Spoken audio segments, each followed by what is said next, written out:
everyone, welcome to the Jayda InStitches show and welcome back to our Victorian parlor. It's December, which means it's time for the 12th and last installment in our 2018 calendar blanket, a Victorian stitch sampler. It's really hard to believe we've come through another year and are completing yet another calendar blanket project.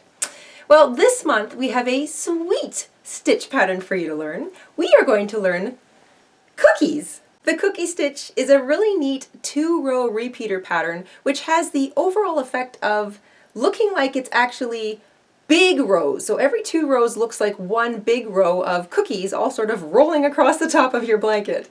You can work the cookie stitch over a foundation chain row that's any multiple of 5 plus 3 chains. You would start your first motif in the 6th chain from the hook. Make sure you're using the same hook and yarn that you've been using all along for this blanket, and you can pick whatever color you want. I'm back to brown. So let's grab our hooks, grab our yarn, grab our blankets, which are getting quite long. We'll head on over to the craft table and we will learn the cookie stitch together.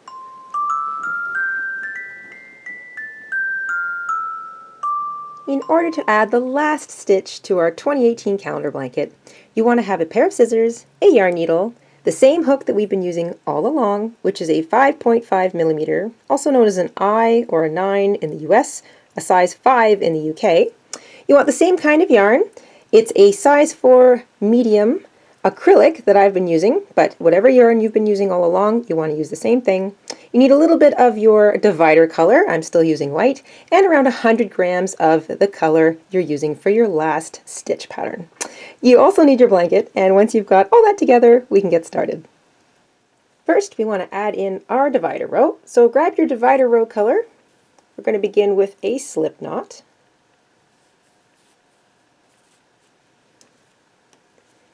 We're going to join our yarn in the top of the last stitch of the previous row. So join with a slip stitch. Chain 3. We're going to work 4 double crochet into that first chain 5 space that finished off our soaring split shell pattern. So 4 double crochet into that first space.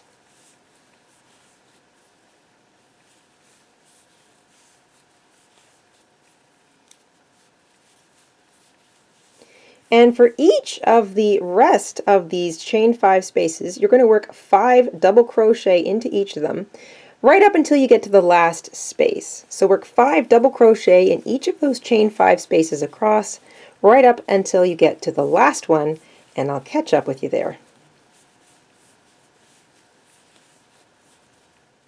Once you get across to the last chain 5 space in that row, you're going to work 4 double crochet into it.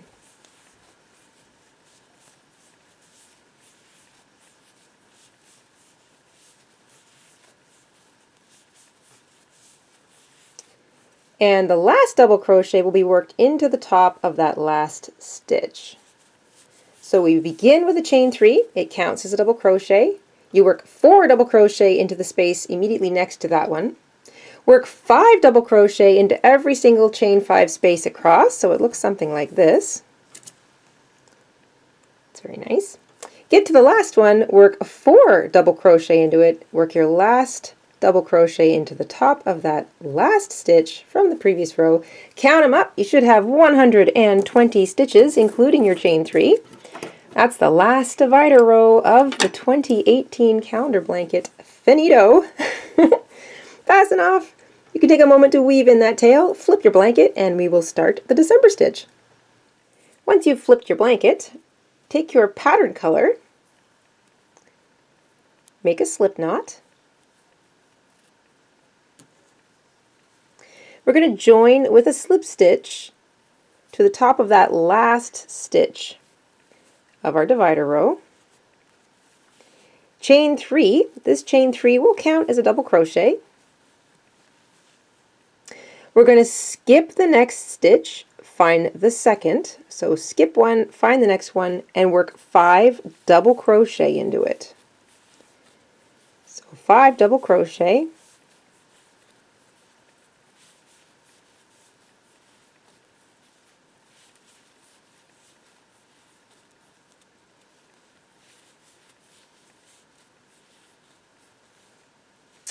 Now we're going to skip 4 stitches. So skip 4, find the next one, and work 5 double crochet into it.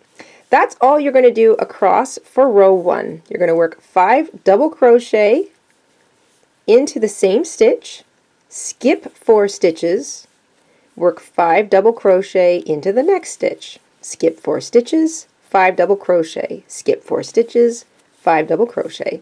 So you're going to have what looks like fans of 5 double crochet running across the entire row, and each fan will have 4 completely unworked stitches in between. So work away at that. I'll catch up with you near the end of the row.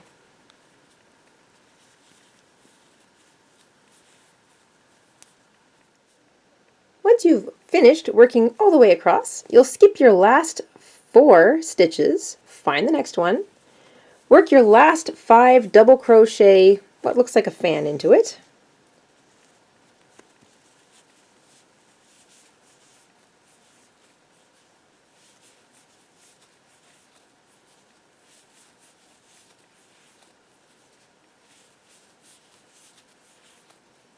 So your last fan, you should have 1 stitch and your chain 3 left. You're going to skip that last stitch, find the top of your chain 3, and double crochet into the top of those turning chains.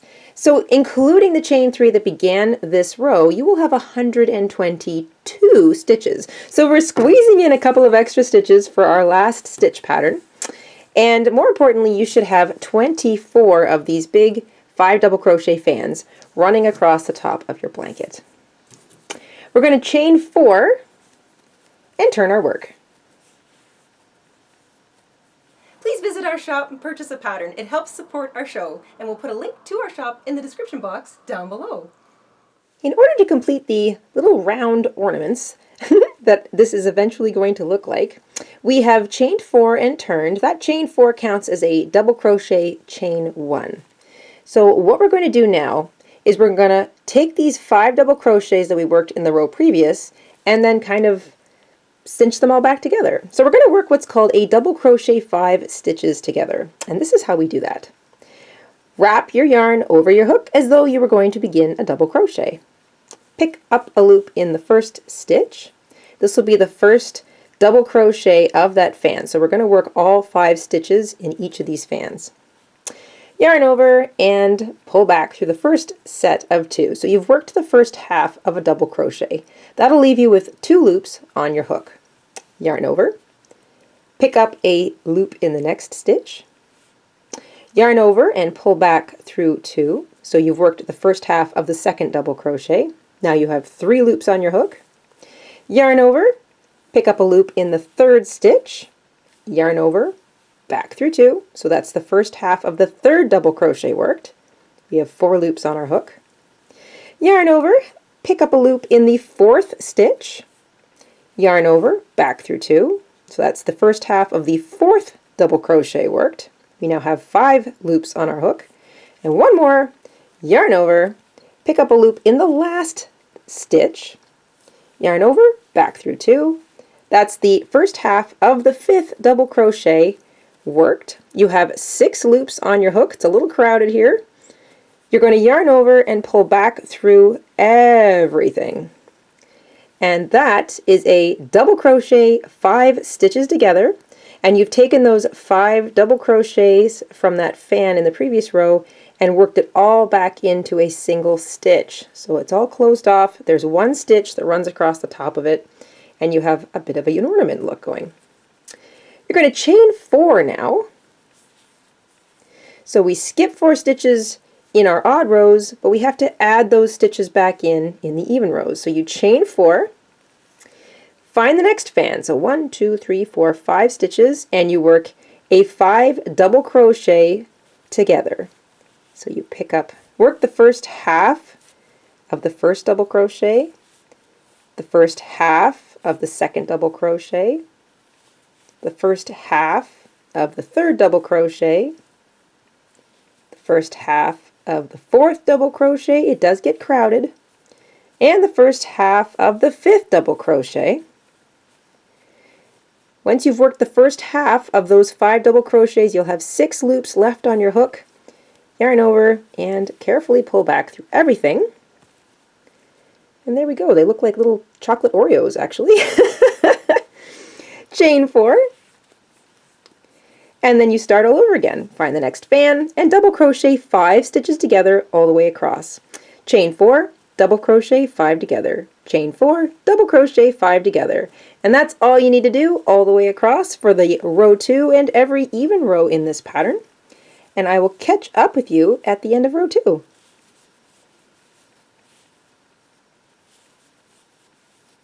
After you've completed row 2, you should have something that looks like a bunch of Oreo cookies rolling across the top of your blanket. When you've worked the last double crochet 5 stitches together, that'll leave you with just the chain 3 from the previous row. So you're going to just chain 1 after you've worked that last one. Find the top of your chain 3. You might have to turn it towards you a little bit, and just double crochet into the top of the chain 3. And there you go. Technically, we still have 122 stitches. It's just that there are 4 chains now, in addition to the single stitch, which is the 5 double crochets together, which is pretty much the invert, or the inverse of the first row. So that's what rows 1 and 2, or the odd even rows look like. And then we start all over again. We're going to chain 3 to begin. That chain 3 counts as a double crochet, and we're going to flip our work. The odd row, or row 3, is just like the first row. It just looks a little different, but essentially it's the same. So your chain 3 counts as a double crochet. This stitch that your chain 3 comes out of is already used, so don't count that. Skip 1 stitch, find the next one, and the stitch you want to work into is this thing. If you pull up on that chain 4, this big opening that happens there is the stitch you want to work into. So you're going to work 5 double crochet into that stitch. So we're back to working 5 double crochet fans. So the odd rows are double crochet fans, 5 of them.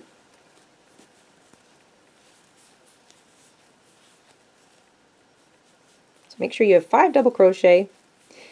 No chaining, we're just skipping 4 stitches, which is basically the chain 4. But instead of if you need to eyeball it, you just pull up on the next one. So you're skipping this one, pull up on the next one, and there it is. There's the spot that you want to work into. It's always this little sort of triangle space that happens when you pull up on that. So you can count 1, 2, 3, 4, or just pull up and find the the bottom of the last double crochet 5 stitches together. And you're going to work 5 double crochet, skip 4, 5 double crochet, skip 4, all the way across, just like row 1. Like I said, it just looks a little different, so if you're eyeballing it, just look for that underside of the double crochet 5 stitches together. You can do that by pulling up, so you'd skip over, pull up, and there it is right there, that little triangular space that's caused. Skip 4, and there it is. And that's all you have to do, all the way across, and I will catch up with you at the end of row 3. When you get across to the end of row 3, you're going to be left with the 4 turning chains that began the other row. You want to count up 3, so if it helps to roll it towards you one way or the other, count up 3 and just double crochet into the 3rd turning chain. So you want 1 chain between, so there should be a little chain in between there. So you should still have 122 stitches. We're back to looking at 24 of these 5 double crochet fans. Chain 4, flip your work, and you're back to an even row, which is the 5 double crochet together, and I will start you off on row 4 and then I'll turn you loose. We are back to an even row. Even rows are double crochet 5 stitches together all the way across. So we begin with a chain 4, and that counts as a double crochet chain 1. That gets us started. We're going to work the first 5 stitches together. Remember that this stitch here, so if you pull up, that stitch there is already used by the chains that come out of it, so don't use it. Make sure you grab the next one and work a double crochet 5 stitches together. So you work the first half of the first double crochet, first half of the second double crochet, first half of the third double crochet, first half of the fourth double crochet, and the first half of the last and 5th double crochet. That leaves you with 6 loops on your hook before you yarn over and pull back through everything. Don't forget to work 4 chains in between each of those double crochet 5 stitches together. You're not skipping anything, you're working directly into the next stitch because that starts the next fan, and that's what we are double crocheting 5 stitches together over.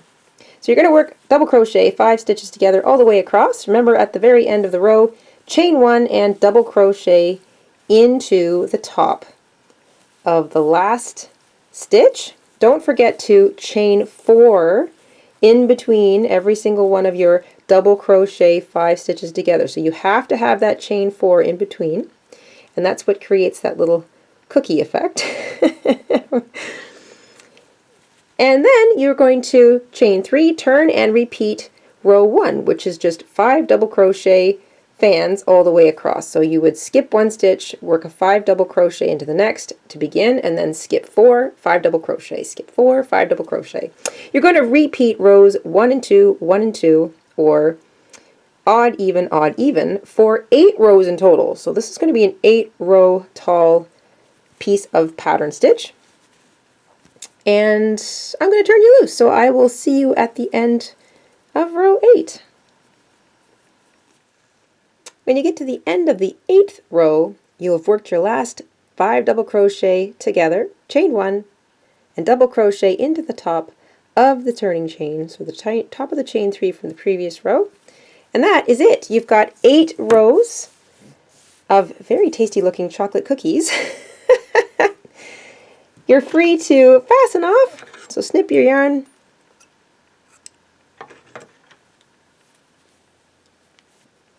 Make sure that knot's nice and tight, and then flip it over and weave your tails in. And that is the cookie stitch. It's cute, it's round. I like the overall effect of it looking like big wide rows as opposed to 2 very obviously different rows. It's kind of neat. It would look neat in a wrap, maybe even use a smaller hook and a finer yarn, and you could make a really cute little baby blanket out of it too. It's a fun little stitch. Well, that was number 12. That's it for the stitch patterns in our 2018 calendar blanket. All that's left to do is to add a border, and we will bring that to you very shortly. I hope you enjoyed stitching this up along with us this week, and we will see you soon on the Jayda InStitches show. Until then, stay safe, stay crafty, and have an awesome week, everybody. Bye!